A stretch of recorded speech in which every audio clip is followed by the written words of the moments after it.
В Ингушском государственном университете старт главного события лета. Приемная кампания 2025 официально открыта. Сотни вчерашних школьников спешат подать документы, чтобы сделать решающий шаг к будущей профессии. Главный и единственный вуз республики готов принять новое поколение студентов. У нас традиционно популярностью пользуется лечебное дело. Больше всего у нас конкурс бывает на этом направлении. Также IT-специальности пользуются большой популярностью у абитуриентов. По бюджетным местам у нас на сайте в этом году бюджетные места по количеству, в принципе, такие же, как и в прошлом году, как и до этого.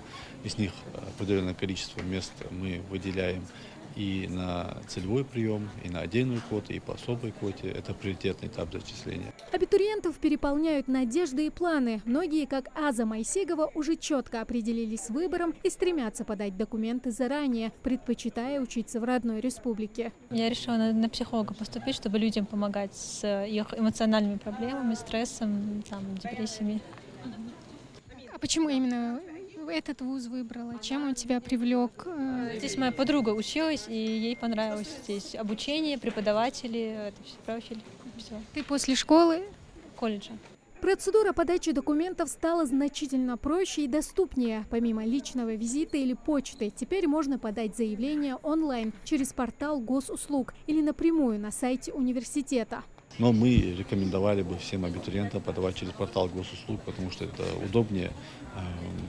Информационные системы развиваются, портал госуслуг и сервис приема работает очень хорошо.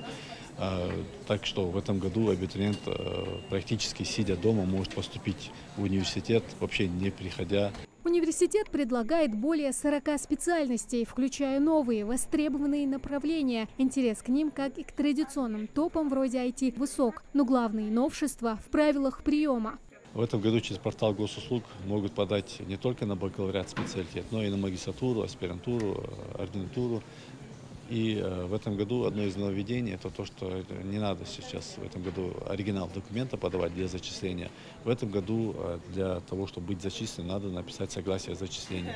Подать согласие о зачислении можно как через портал госуслуг, так и придя очно.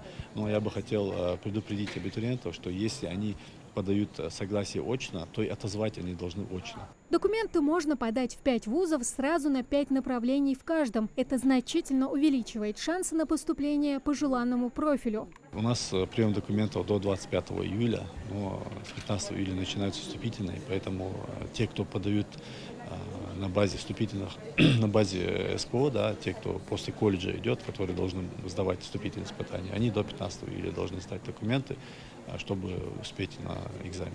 Приемная комиссия работает с понедельника по пятницу с 9 до 18.